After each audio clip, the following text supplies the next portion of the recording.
ത്രിയേക ദൈവത്തിൻ്റെ അതിപരിശുദ്ധമായ നാമം വാഴ്ത്തപ്പെടുമാറാകട്ടെ. അനുഗ്രഹിക്കപ്പെട്ട ഈ മോർണിംഗ് മന്നയിലേക്ക് ഞങ്ങളെ ദൂരത്തെ ചാർത്തുമായി ശ്രവിക്കുന്ന എല്ലാ ദൈവമക്കൾക്കും ധന്യനായ യേശു ക്രിസ്തുവിൻ്റെ നാമത്തിലുള്ള സ്നേഹോദനങ്ങളെ അറിയിക്കുന്നു. ഇന്ന് നമുക്ക് വായിച്ചു കേൾപ്പാനുള്ളത് യേശുവിൻ്റെ സ്നേഹം പാപികളെ അനുതാപത്തിലേക്ക് ആകർഷിക്കുന്നു. അതിൻ്റെ വാക്യം നമുക്ക് നൽകിയിരിക്കുന്നത്, ഇപ്പോൾ ഈ ലോകത്തിൻ്റെ ന്യായവിധിയാകുന്നു, ഇപ്പോൾ ഈ ലോകത്തിൻ്റെ പ്രഭുവിനെ പുറത്ത് തള്ളിക്കളയും. യോഹന്നാൻ്റെ സുവിശേഷം 12-ാം അധ്യായം 31-ാം വാക്യം.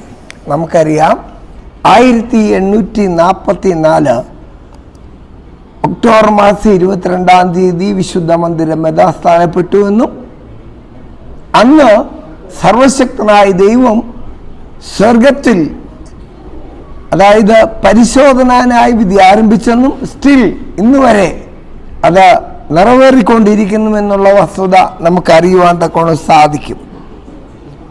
അനുതാപം ഉളവാക്കുക, അല്ലെങ്കിൽ അനുതാപം ഉളവാകുന്ന ഒരു മനസ്സിന് ഉടമസ്ഥാവകാശികളാകുക എന്ന് പറഞ്ഞാൽ എന്താണ് അതുകൊണ്ട് അർത്ഥമാക്കുന്നത്?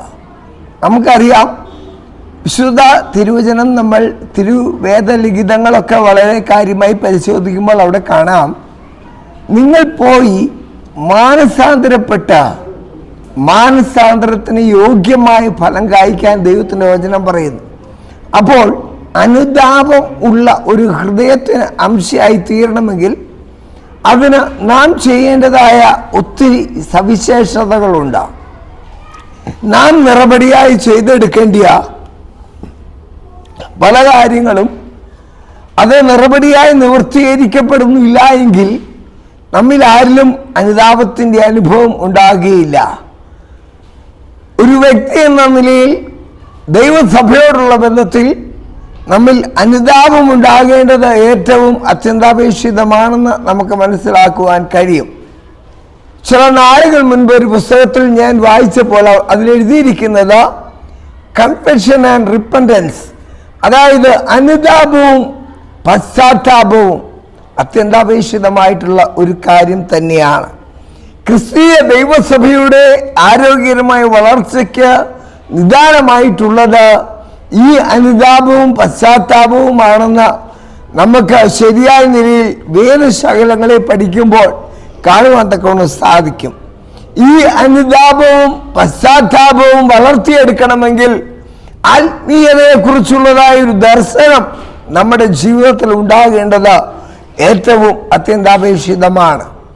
ഒരുവൻ ക്രിസ്തുവിലായാൽ അവൻ പുതിയ സൃഷ്ടിയാകുന്നു, പഴയത് കഴിഞ്ഞുപോയി, ഇതാ സകലവും പുതുതായി തീർന്നിരിക്കുന്നു എന്ന് വചനം പറയും. ആയതുകൊണ്ട് നാം ദൈവസന്നിധിയിലായിരിക്കുമ്പോൾ പരമാർത്ഥതയോടും നിഷ്കളങ്കതയോടും നേരോടും ഭയഭക്തിയോടും കൂടെ ദൈവത്തെ സേവിക്കുവാൻ ആവശ്യമായിരിക്കുന്ന നിലയിലേക്ക് നമ്മുടെ ചിന്തകളും ചിന്താശകലങ്ങളും മാറ്റിയെടുക്കേണ്ടത് ഏറ്റവും അത്യന്താപേക്ഷിതമാണ്. നമുക്കറിയാം, ഇന്ന് ലോകം സാത്താന്റെ അടിമത്വത്തിലാണെന്ന് പറയുമ്പോൾ പാപം മൂലം രോഗവും, രോഗം മൂലം മരണവും ലോകത്തിൽ സംഭവിച്ചുകൊണ്ടിരിക്കുക. എവിടെ നോക്കിയാലും, ഏത് മുക്കിലും മൂലയിലും നോക്കിയാലും മനുഷ്യരൊക്കെയും അസമാധാനം കൊണ്ടും അസംതൃപ്തി കൊണ്ടും ജീവിതത്തിൻ്റെതായ കെടുതികളിലൂടെ കടന്നു പോകുന്നതായ ജീവിത സാഹചര്യങ്ങൾ കാണുവാൻ കൊണ്ട് സാധിക്കും. ഇതിനെ എങ്ങനെയാണ് നമുക്കൊന്ന് മാറ്റിയെടുക്കുവാൻ കഴിയുക? ഒരുപക്ഷെ നമ്മുടെ ചിന്താ ശകലങ്ങൾ കൊണ്ട് അതിനെ മാറ്റുവാൻ കഴിയുക. നമ്മുടെ ചിന്താബോധം കൊണ്ട് നാം ഏതെങ്കിലും ഒരു രാഷ്ട്രീയ സംഘടനയിൽ ചെന്നുപെട്ടാൽ അതുകൊണ്ട് നമ്മുടെ പ്രശ്നങ്ങളെ കൈകാര്യം ചെയ്യാൻ അവർക്കും കഴിയുകയില്ല. അപ്പോൾ എങ്ങനെയാണ് ഇതിനെ മാറ്റിയെടുക്കുവാൻ കഴിയുന്നത്? നാം ദൈവസന്നിധിയിൽ എപ്പോഴും വിനയത്തോടും താഴ്മയോടും കൂടി ആയിരിക്കേണ്ടത് ഏറ്റവും അത്യന്താപേക്ഷിതമാണ്. താഴ്മയും വിനയമുള്ളതായ ഒരു മനസ്സിന് അംശയായി നാം മാറുമ്പോൾ ലോകത്തിൽ അനേകരെ പാപം മൂലം തകർന്നുകൊണ്ടിരിക്കുന്ന അനേകരെ മാറ്റിയെടുക്കുവാൻ നമുക്ക് സാധിക്കും.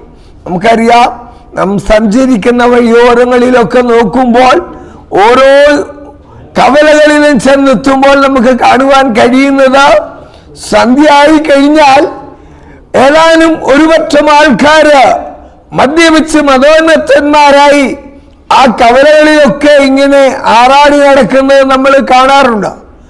അവരെയൊക്കെയും പാപത്തിന്റെ ആ ചെളിക്കുണ്ടിൽ നിന്ന് വീണ്ടെടുക്കുവാനായിട്ടുള്ളതായ ശരിയായൊരു ദിശാബോധം നാം പ്രാപിക്കേണ്ടതായിട്ടുണ്ട്. ആ ദിശാബോധം നാം പ്രാപിച്ചെങ്കിൽ മാത്രമേ മറ്റുള്ളവരെ ആ തിന്മയുടെ അനുഭവത്തിൽ നിന്ന് വെളിച്ചത്തിന്റെ അനുഭവത്തിലേക്ക് നയിക്കുവാൻ നമുക്ക് അവർക്ക് സാധ്യമാകുകയുള്ളൂ. ക്രിസ്തു തന്റെ സ്നേഹത്തിന്റെ പ്രദർശനത്തിലൂടെ അവരെ ആകർഷിക്കുന്നത് എല്ലാവരും പാപക്ഷമയുടെ ആനന്ദം, ദൈവത്തിന്റെ സമാധാനം മനസ്സിലാക്കുവാൻ വേണ്ടിയാണ്. ദൈവകൃപയ്ക്കായി ഹൃദയങ്ങളെ ഏൽപ്പിച്ചു കൊടുത്തുകൊണ്ട് ക്രിസ്തുവിന്റെ ആകർഷണത്തിനോട് പ്രതികരിക്കുമെങ്കിൽ അവിടുന്ന് അവരെ പടിപടിയായി തന്നെ കുറിച്ചുള്ള പൂർണ്ണ ജ്ഞാനത്തിലേക്ക് നയിക്കും. ഇതാണ് നിത്യജീവൻ. അതുകൊണ്ട് യോഹന്നാന്റെ സുവിശേഷം 3-ാം അധ്യായം അതിന്റെ 16-ാം വാക്യം പറയുന്നു, തന്റെ ഏകജാതനായ പുത്രനിൽ വിശ്വസിക്കുന്ന ഏവനും നശിച്ചു പോകാതെ നിത്യജീവൻ പ്രാപിക്കേണ്ടതിന് ദൈവം അവനെ നൽകുവാൻ തക്കൊണ്ട് ലോകത്തെ സ്നേഹിച്ചു. ആ മഹനീയമായ സ്നേഹത്തിന്റെ ഉടമസ്ഥാവകാശികളായി തീരുക എന്നുള്ളതാണ് ദൈവം നമ്മെ കുറിച്ച് ആഗ്രഹിക്കുന്നത്. പാപത്തിന്റെ അധാർമികതയിൽ മനുഷ്യൻ തകർന്നു വീഴുമ്പോൾ, പാപം മൂലം മനുഷ്യൻ അത് നിത്യജീവനെ നഷ്ടമായവനായി മാറുമ്പോൾ അവരെ വീണ്ടെടുക്കുവാനായിട്ടുള്ളതായ ഒരു വലിയ ഉത്തരവാദിത്വം നാം ദൈവത്തിന് സകലത്തിലെ കണക്ക് ബോധിപ്പിക്കേണ്ടിയവരാണെന്നുള്ളത് കൊണ്ട് ഈ ലോകത്തിൽ അനീതിയുടെ ആ ഫലമായി ജീവിക്കുന്നവരെയൊക്കെ ആ അനീതിയുടെ അനുഭവത്തിൽ നിന്ന് ജീവന്റെ പ്രകാശത്തിലേക്ക് നയിച്ച് അവരെ നിത്യതയ്ക്ക് അവകാശികളായി മാറ്റുവാൻ നാം വിളിക്കപ്പെട്ടവരായതുകൊണ്ട് നാം ചെയ്യേണ്ടിയ പ്രവൃത്തി യഥോചിതം ചെയ്ത് അനേകരെ ക്രൂശിനു വേണ്ടി നേടി കർത്താവിന്റെ വരവിങ്കൽ പ്രത്യാശയുടെ തുറമുഖത്ത് അനേക വിശുദ്ധന്മാര് നിൽക്കുന്നതിനോടൊപ്പം നമുക്ക് നിൽക്കുവാൻ ഇടയായി തീരണമെങ്കിൽ അനുതാപത്തിന്റെ ഒരു മനോഭാവം നമ്മളിൽ വളർത്തിയെടുക്കുവാൻ നാം തയ്യാറാകണം. ഈ പകൽക്കാലം എന്റെ ഈ ശബ്ദപരിധിയിൽ എന്നെ ശ്രമിക്കുന്ന മാന്യ ശ്രോതാക്കളോട് ഞങ്ങൾക്ക് പറയുവാനുള്ളത്, ഒരുപക്ഷെ നിങ്ങൾ രഹസ്യമായി പാപം ചെയ്യുന്നവരായിരിക്കാം, രഹസ്യമായി ഏതെങ്കിലും ദുശീലങ്ങൾ നിങ്ങളെ അലട്ടുന്നുണ്ടായിരിക്കാം. പക്ഷെ അതിൽ നിന്നൊക്കെ മോചനം പ്രാപിക്കുവാൻ ഒരേ ഒരു കാര്യം നാം ചെയ്യണം. ദൈവസന്നിധിയിൽ അനുതാപത്തോടും വിനയത്തോടും ഏകാഗ്രതയോടും ദൈവസന്നിധിയിൽ ഒരു വിധേയത്വത്തിന്റെ ആത്മാവിനെ പ്രാപിച്ചുകൊണ്ട് വിശുദ്ധിയുടെ പടവുകളിലൂടെ മുന്നേറി ദൈവത്തിനും ദൈവത്തിന്റെ സഭയ്ക്കും മാത്രമല്ല വരും നിത്യതയ്ക്ക് വേണ്ടി അനേകരെ ഒരുക്കുവാൻ നമുക്ക് തന്നെ ഒരുങ്ങുവാനും നല്ല സാവകാശങ്ങളും അവസരങ്ങളും ദൈവം ഒരുക്കട്ടെ എന്ന് ആത്മാർത്ഥമായി പ്രാർത്ഥിച്ചുകൊണ്ട് ഈ നല്ല അവസരത്തിന് നിങ്ങൾക്കെല്ലാവർക്കും നന്ദി പറഞ്ഞുകൊണ്ട് നമുക്കൊരു നിമിഷം പ്രാർത്ഥിക്കാം. നിത്യനും മഹാപരിശുദ്ധനും സ്നേഹസമ്പൂർണനുമായ സ്വർഗത്തിലെ ഞങ്ങളുടെ വാഴ്ത്തപ്പെട്ട ദൈവമേ, ഈ നല്ല നിമിഷത്തെ ഓർത്ത് സ്തോത്രം ചെയ്യുന്നു.